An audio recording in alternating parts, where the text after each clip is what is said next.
Welcome to MojoPlays, and today we're looking at some of the best modern games to be made for retro consoles.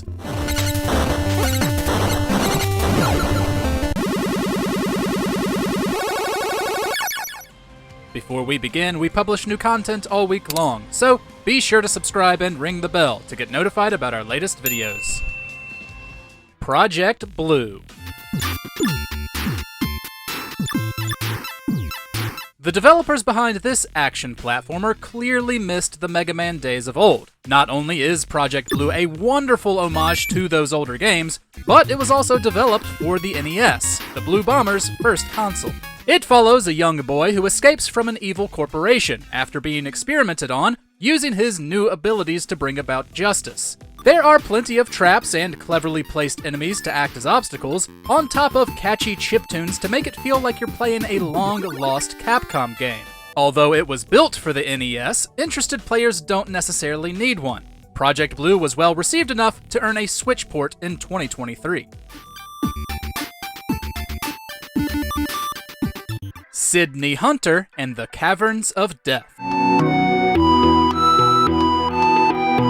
Admittedly, the first version of Sydney Hunter and the Caverns of Death was a Flash game, but it wasn't long before it branched out to retro platforms. Sydney Hunter is an Indiana Jones-esque character exploring 10 dangerous caverns in a search for glory and treasure, and it was released on several retro systems, the NES, the Super Nintendo, and even the ColecoVision. The platforming and exploration can easily get you hooked to keep searching, and the game is filled with fun puzzles. Playing it can reach into your memory and flood you with nostalgia, no matter the system.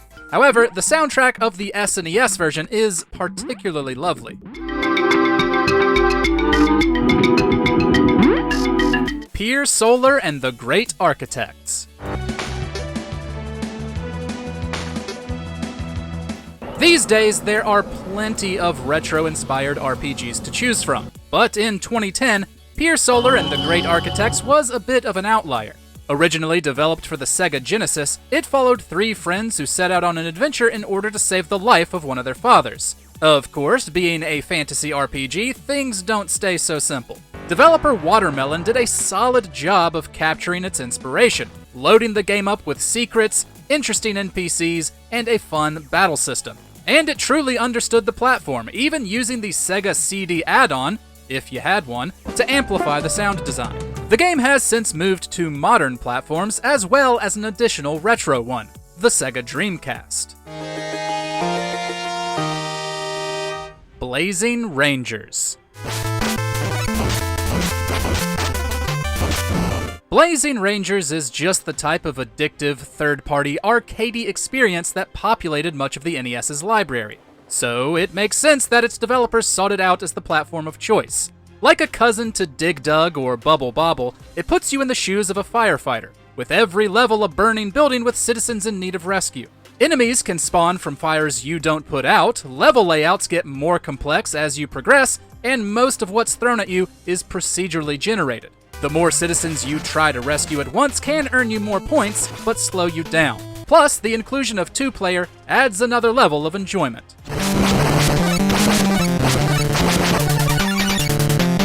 Briley Witch Chronicles.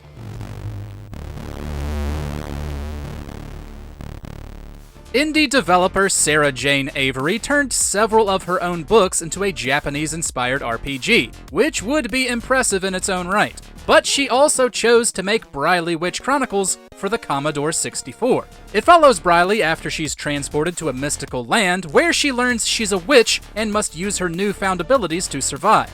Though the turn-based combat is all well and good, the game's true greatness lies in its story and characters, one of which is your companion, a curmudgeon of a cat named Smokey. Most of Briley Witch Chronicles is pleasant and charming thanks to its setting, and thankfully, Avery followed it up with a sequel in 2023.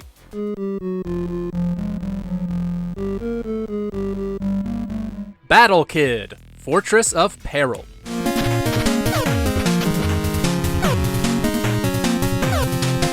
One of the first big games to gain attention for releasing on a retro console was Battle Kid: Fortress of Peril. Inspired by the freeware game I Wanna Be the Guy and action classics like Mega Man, it was developed for the NES by Civac Games. As Battle Kid, your job is to infiltrate a base and stop a group from building a super mech that could threaten the world. Just like the games it drew inspiration from and completely befitting of the Fortress of Peril name, the game gets pretty tough. But therein lies its draw for you to conquer its many traps, enemies, and bosses. The game was so fun that it received a sequel 2 years later and was ported to the Switch and Xbox One. Xeno Crisis.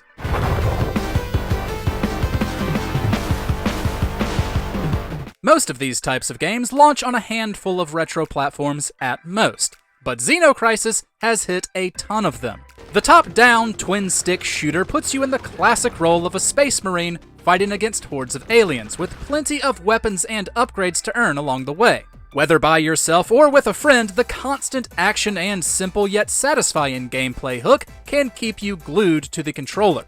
It was originally developed for the Sega Genesis, but has since been ported to a variety of platforms. In addition to modern ones, you can also find it on Super Nintendo, Neo Geo, Sega Dreamcast, N64, and the GameCube, with versions for the GBA and PlayStation currently in development. All cleared. Micro Mages. In this fantasy action platformer, you'll take a wizard through a fortress, destroying any monsters in your path in a search for treasure and, of course, points. Levels can be just the right amount of hectic, scrolling upwards instead of sideways, with more enemies and hazards appearing as you continue the climb. You can also play with others, making the entire trek even more fun.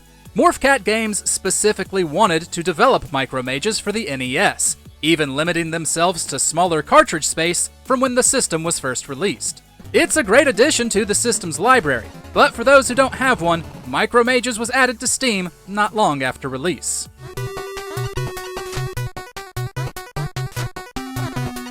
Gunlord.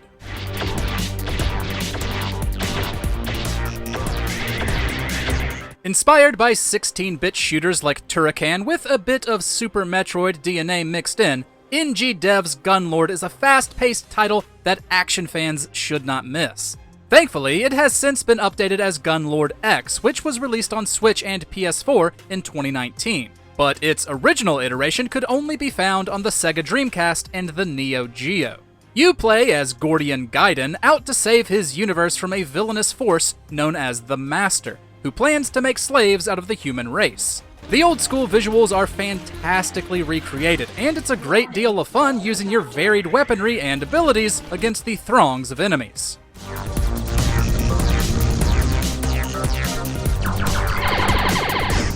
Deus. The Game Boy didn't have much in terms of horror. Maybe Isma, the developer behind Deus, took that as a challenge.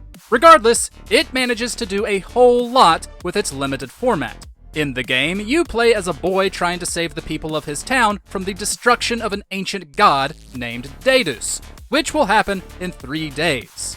Despite simplistic visuals, the game nails its creepy atmosphere. Not only that, but how you go about stopping your town's destruction is surprisingly varied. There are 11 different endings to the story, which are impacted by what NPCs you talk to and what tasks you complete in your small window of time. It's certainly unlike anything else the original Game Boy had to offer.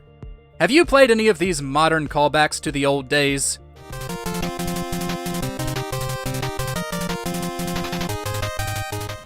Which is your favorite? Share your thoughts in the comments, and be sure to subscribe to MojoPlays for more great gaming videos every day.